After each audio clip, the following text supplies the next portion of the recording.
আমাদের যে বাঁধের যে গাছ কাটা হয়েছিল সেই নিয়ে আমাদের মেম্বারকে বলেছিল যে আমাদের 2 গ্রামের উন্নয়ন হবে, 2 গ্রামের ওয়ার্ডেরই। কোন কোন গ্রাম? আমাদের মেথিরডাঙ্গা 88 আর 89 নম্বরের বুথের গাছ। তা 2 গ্রামের উন্নয়নের কথা ছিল, সেই উন্নয়ন আমাদের হয়নি। গাছ কেটে উন্নয়নের রাস্তা, সরকার বদলের পর সোচ্চার এলাকাবাসী। এলাকার উন্নয়নের স্বার্থে গাছ কাটার সিদ্ধান্ত নেওয়া হয়েছিল, কিন্তু অভিযোগ গাছ বিক্রির বিপুল অর্থ তহবিলে জমা পড়লেও দীর্ঘ 2 বছরেও কোনো উন্নয়ন হয়নি এলাকায়। এমনকি লাগানো হয়নি কোনো নতুন গাছও। হরিপুর গ্রাম পঞ্চায়েতের মেথিডাঙ্গা ও বড়রাঙ্গা পাড়া এলাকায় এই ঘটনাকে কেন্দ্র করে তীব্র ক্ষোভের সৃষ্টি হয়েছে।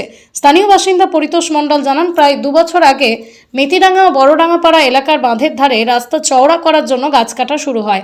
টেন্ডারের মাধ্যমে প্রায় 400 গাছ বিক্রি করার কথা শোনা গেলেও তাদের অভিযোগ এর মধ্যে অন্তত 200টি গাছ বনের কোনো বৈধ অনুমতি ছাড়াই কাটা হয়েছে। গাছ কাটা ঠেকাতে সাধারণ মানুষ প্রতিবাদ করলেও পরবর্তী সময় দেখা যায় বাঁধের ধারের সব গাছই গায়েব হয়ে গেছে। অভিযোগের জবাবে হরিপুর গ্রাম পঞ্চায়েতের প্রধান বীরেন মাহাতো ঠিক কী জানাচ্ছেন শোনাবো। সেই টাকা কত টাকা টেন্ডার হয়েছে, কত টাকার কি হয়েছে, এটা আমাদের কিচ্ছু জানাচ্ছে না বা কিছু বলছেও না, কাজ করছেও না। তা সেই নিয়ে আমরা ডেপুটেশন আজকে দিলাম। তো প্রধানের কাছে দিলাম। প্রধান বলেছে যে কালকে আমাদের, কিন্তু সেই সময় আপনারা তো মিটিং করে সহমত পোষণ করেছিলেন গাছ কাটার ব্যাপারে। আমরা বলেছিলাম যে যদি গ্রামের উন্নয়ন হয় তাহলে সে গাছ কাটুক, অসুবিধা নেই, টেন্ডার যদি নিয়ে কাজ হয় তো আমাদের হোক, যেগুলো প্রয়োজন সেই গাছগুলোই কাটবে, যে রাস্তা কাটতে গেলে যেগুলো প্রয়োজন সেইগুলোই কাটবে। কিন্তু আদৌ সেই গাছগুলো তো কেটেছেই, তারপরে বাকি যে গাছগুলো আছে সবই কেটেছে। কতগুলো সংখ্যায় মোটামুটি ছিল গাছ? প্রায় 400 গাছ, বড় গাছ সব, বড় মোটামুটি মিডিয়াম সব মিলিয়ে 400 গাছ। তা এখন দেখা যাচ্ছে সব গাছই কেটে নিয়ে। আর অনুমতি কতগুলো, মানে সহমত কতজন বলছে 200 সামথিং গাছ কাটার কথা ছিল, কিন্তু এখন দেখা যাচ্ছে সব গাছই কেটে নিয়েছে আমাদের। হ্যাঁ, তা এই নিয়ে আমরা নতুন গাছ লাগানোর কথা হয়েছিল, সেগুলো কি করে? সেগুলো তো হয়নি, সেগুলো তো লাগাইনি। তারপরে যে পাইলিংয়ের কথা ছিল সে পাইলিংও হয়নি, পাইলিং হওয়ার কথা সেগুলো কিছুই হয়নি। তা আমরা সেই নিয়ে আজকে আমরা ডেপুটেশন দিলাম। এরপরে আমাদের পদক্ষেপ আরও থাকবে, যেগুলো আমাদের কাজ প্রধান কালকে আশ্বাস দিয়েছে যে ওখানে দেখা হবে, গিয়ে বিষয়টা ক্লিয়ার করবে কালকে, দেখি কি ক্লিয়ার করে, তারপরে আমরা পদক্ষেপ আরও নেব। আপনারা যারা এসেছিলেন যে বিজেপির মেম্বার, আপনারা এখানকার? আমার কোনো মেম্বার না, আমরা গ্রামের সব এলাকাবাসী।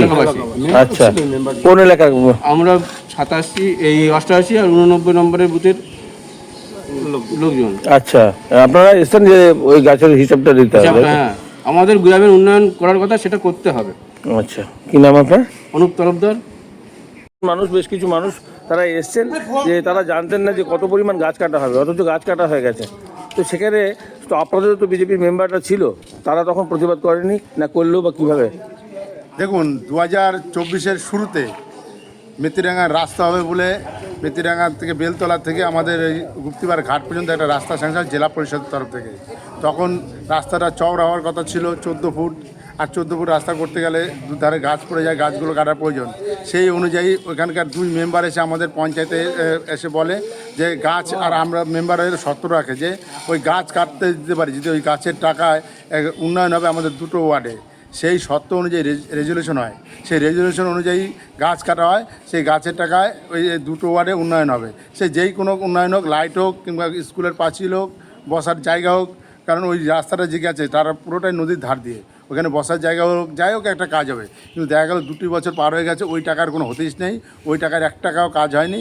এই নিয়ে আজকে পঞ্চায়েতে ওই এলাকায় মেথিডাঙ্গায় 88 এবং 89 পাটের কিছু লোক পঞ্চায়েতে এসে জানতে, এবং তারা ক্ষোভ বিক্ষোভ দেখায় যে আমাদের এলাকার আমাদের গাছ কাটা গেছে, আমাদের ওয়ার্ডের গাছ সরকারি হোক আর বেসরকারি হোক, আমাদের ওয়ার্ডে কাটে, সেই টাকা আমাদের। ওখানকার মেম্বারও বলেছে যে কাজের বিনিময়ে আমাদের এখানে কাজ করবে, কিন্তু সেটা হয়নি। তাই এলাকার লোক এসছে মানে তাদের ক্ষোভ বিক্ষোভের প্রধানের কাছে এই দিতে আর কি, ডেপুটেশন দিতে। তো সেক্ষেত্রে আপনারা তো বিরোধী দলনেতা হিসাবে আপনারা কি জানতে চেয়েছেন কখনো, বা সেই সময় আপনাদের প্রতিবাদী বা কী ছিল? দেখুন, সেই প্রথম থেকে আমাদের প্রতিবাদ ছিল, কেন কাজ হচ্ছে না, শুধু বলে হ্যাঁ করে দেবো এটাই বলছে। এই যে গাছ কাটা বলছে 400 মতন গাছ ছিল, 200 হয়তো অনুমতি ছিল, আর বাদ বাকিটা অনুমতি নেই, অথচ কাটা হয়ে গেল।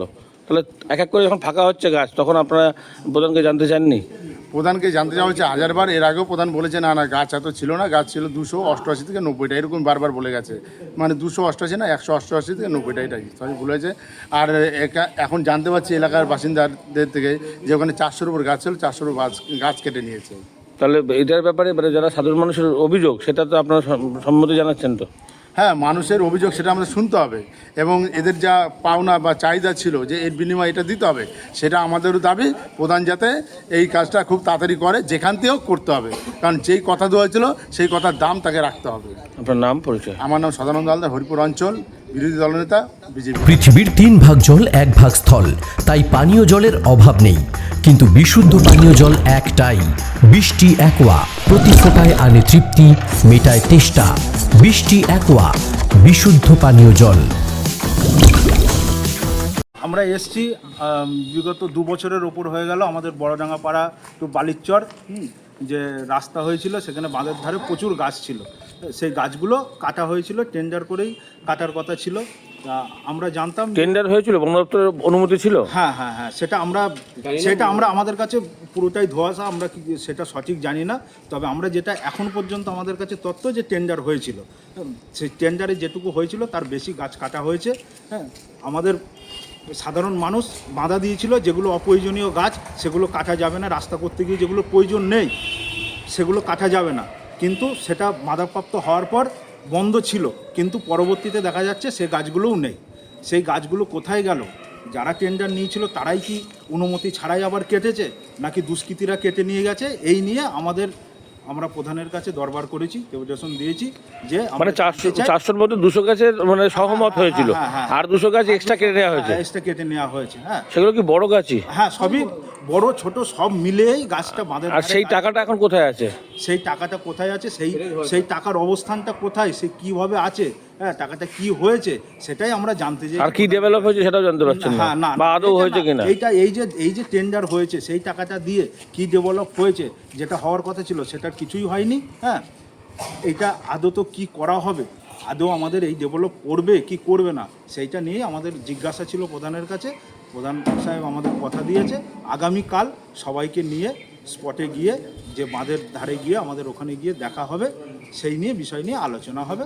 আমরা সেই আশায় আছি কালকে আগামীকাল। যদি কোনো এর মধ্যে অন্য কিছু পান, অর্থাৎ দুর্নীতি কিংবা কোনো কিছু পান, তাহলে কি এই পঞ্চায়েত ছাড়িয়ে অন্য কোথাও বিডিও কিংবা পুলিশ প্রশাসনের দ্বারস্থ হবেন? আমরা একটার পর একটা পদক্ষেপ নেব। আমরা প্রতিবাদ যখন আমরা শুরু করেছি, জানতে যখন চাইছি, হ্যাঁ, যখন আমরা যদি কোনো দুর্নীতি আমরা পাই, প্রকাশ্যে আসে, হ্যাঁ, সেই নিয়ে আমাদের ব্যবস্থা আগামী দিন। আপনারাও তো শুনেছিলেন যে 200 মতন গাছ কাটা হবে, যখন একের পর এক গাছ মানে পুরো ফাঁকা হয়ে যাচ্ছে, তখন কোনো প্রতিবাদ করেননি? প্রতিবাদ করেছিলাম, আমরা প্রতিবাদ করেছিলাম, আজকে দিয়েছিলাম। সেইটা কিছু গাছ বেঁচে ছিল, হ্যাঁ, মানে কিছু গাছ কাটা হয়নি। কিন্তু এখন এই যাবৎকাল দেখা যাচ্ছে যে সেখানে সেই গাছগুলো একটাও আর নেই। এগুলো কি প্রকাশ্য দিবালোকে কাটা হতো নাকি রাতের অন্ধকারে? দিবালোকে অন্ধকারে, হ্যাঁ, কেমনভাবে কেটেছে। এইবার বাঁধটা তো লোকালয়ের বাইরে, হ্যাঁ, সেক্ষেত্রে আমরা সমস্তটা সবসময় যাতায়াত করেন? সবসময় যাতায়াত হয়নি। এইবার যেহেতু একবার টেন্ডার হয়েছে, জনসাধারণ যেগুলো চোখে দেখেছে হয়তো ভেবেছে যে সবই হয়তো টেন্ডারের মধ্যে এগুলো বৈধভাবেই কাটা হচ্ছে। কিন্তু এখন যে পেপারসপত্র এখনো পর্যন্ত আমাদের কাছে যেটা খবর দেখা যাচ্ছে যে বন দপ্তরের অনুমতি কিছু দেখালেন আপনাদের? না, এগুলো নাই, এগুলো কিছুই দেখিনি। তবে আগামী দিন আমরা যেটা সব কিছু যখন জানতে চাইবো, হ্যাঁ, আশা করি ওগুলো দেখাবে বা দেখতে আমরা চাই। আপনার নাম পরিচয়? আমার নাম পরিতোষ মণ্ডল, বড়ডাঙ্গাপাড়া এলাকা। পঞ্চায়েতের 88 এবং 89 নম্বর পার্টির বেতিরডাঙ্গা এলাকা থেকে বেশ কিছু মানুষজন এসেছেন। তারা বলছেন যে গাছ কাটা হয়েছিল, বলা হয়েছিল উন্নয়নের জন্য সেই টাকাটা ব্যবহার হবে, এটা হয়নি। আর দ্বিতীয়ত হচ্ছে প্রায় 400 কাছাকাছি গাছ ছিল, অনুমতি সম্ভবত 200-র কাছাকাছি, বাদবাকিটা কেন কাটা হলো, কেন আপনারা ব্যবস্থা নিলেন না? না, দেখেন, প্রথমেই বলবো যে আমরা সরকারি নিয়ম মেনেই কিন্তু গাছটা আমরা কেটেছি। সেই যেভাবে নিয়ম, সেই নিয়ম কিন্তু মেনেই কিন্তু পঞ্চায়েতের বডিতে আলোচনা হয়। বন দপ্তরের অনুমতি ছিল? হ্যাঁ, বন দপ্তরের অনুমতি নিয়ে আমরা কিন্তু কেটেছি। কতগুলো গাছ? হ্যাঁ, সেটা আনুমানিক সংখ্যা 400 হবে। হ্যাঁ, সেক্ষেত্রে পুরোপুরি 400 গাছ। কিছু চাষি ওইখানে 50-এর ঊর্ধ্বে গাছ কাটতে দেননি। হ্যাঁ, সেটাও যারা নিয়েছিল এজেন্সি, তারা পুরো টোটালটাই কাটতে পারেনি। এবং আমরা নিয়ম মেনেই কিন্তু গাছটা টেন্ডারের মাধ্যমে কাটা হয়েছিল। এবং আপনারা যেটা বলছেন যে ওই এলাকার উন্নয়নের জন্য কিছু কাজ করার জন্য। সেক্ষেত্রে আমরা বলেছিলাম যে ঠিক আছে, যেই টাকার গাছ কাটা হয়েছে, বিক্রি করা হয়েছে, সেই অনুযায়ী আমরা নিশ্চয়ই কাজ করব। কিন্তু আমি দায়িত্ব নিয়ে বলছি যে আমরা কিছু অল্প হলেও ওইখানে কিন্তু কাজ করেছি। প্রাইমারি স্কুলের কাছে সজলধারা কল বসিয়েছি, ওনার এলাকায় কিছু ফিল্ড চ্যানেলও হয়েছে। সেগুলো কি এই টাকায় না, আমাদের সেটা তো আমাদের অন্য ফান্ডে, অন্য ফান্ড থেকেই আমরা কাজটা দিয়েছি। আমরা তো ওল্ড ফান্ড থেকে তো খুব জোর, আমরা মিনিমাম 1 লাখ টাকার নিচেই একটা অল্প সংখ্যক টাকাটা জমা পড়েছিল কোথায়? ওন ফান্ডে? না, আমাদের ওল্ড ফান্ডে টাকা জমা পড়েছে। সেক্ষেত্রে আমরা রিসেন্টও আলোচনা করেছি যে আপনার যে সমস্যা এলাকায় কিছু লাইট ফাইট লাগানোর জন্য আমরা অতি সত্বর লাগিয়ে দেব। বিগত দিনেও বলেছি এবং আজকেও আমি ওনাদেরকে বললাম যে আপনার এলাকার যেহেতু গাছ বলছেন যে কাটা আছে, নিশ্চয়ই আপনার এলাকা উন্নয়ন হবে এবং আমরা করে দেখাবো। তো এই গাছ কাটাটা কী কারণে? মূলত রাস্তা করার জন্য? না দেখেন, আমাদের যেহেতু জেলা পরিষদের ওইখান থেকে যারা আধিকারিক এসেছিলেন, তাদের ওই মেথিডাঙ্গা বড়ডাঙ্গা পাড়া এলাকায় একটা 4 কিলোমিটারের একটা রাস্তা হবে বড়, আর এই ডিএফএরই থেকে সেই অনুমোদন যখন রাস্তার হয়, তখন রাস্তাটা উপরে কিছু আমাদের এনজি থেকে গাছ লাগানো ছিল বিগত দিনে। তাহলে সে সময় গাছগুলোর উপর রাস্তা জেনেও তার উপরে লাগানো হলো কেন? না, সে সময় রাস্তার পরিমাণটা যেটা ছিল 8 ফুট ছিল, এবার রাস্তাটা বড় হয়েছে তো সেক্ষেত্রে যখনই আমাদের 12-14 ফুটের রাস্তা করতে আছে, সেখানে গাছটা কিন্তু পড়ে। তখন কিন্তু রাস্তা ছোট ছিল, এখন তো রাস্তা চওড়া হচ্ছে, সেক্ষেত্রেই গাছটাকে প্রয়োজন হয়েছে কাটার জন্য। তাছাড়া আমাদের কিন্তু প্রয়োজন না হলে আমরা কিন্তু গাছ রাস্তাটা কোথায় যাওয়ার, কত মানুষ ব্যবহার করে, গুরুত্ব কতটুকু? সেটা আপনাদের যে মেথিডাঙ্গা বড়ডাঙ্গা পাড়া দিয়ে আপনারা জানেন যে গুপ্তিপাড়ায় যে ঘাট রয়েছে এবং গুপ্তিপাড়ার ওইখান দিয়ে একটা তরঙ্গিনী রেস্টুরেন্ট আছে, সেখান দিয়ে যাতায়াতের মানুষের ভালো একটা গুরুত্বপূর্ণ রাস্তা। তার মধ্যেও যারা এখানে কৃষক রয়েছেন, চাষি, তাদেরও খুব একটা গুরুত্বপূর্ণ রাস্তা। প্রতিনিয়ত চাষাবাদ করেন চরহরিপুর মৌজার বাসিন্দারা, তাদের পক্ষে খুব উপযোগী।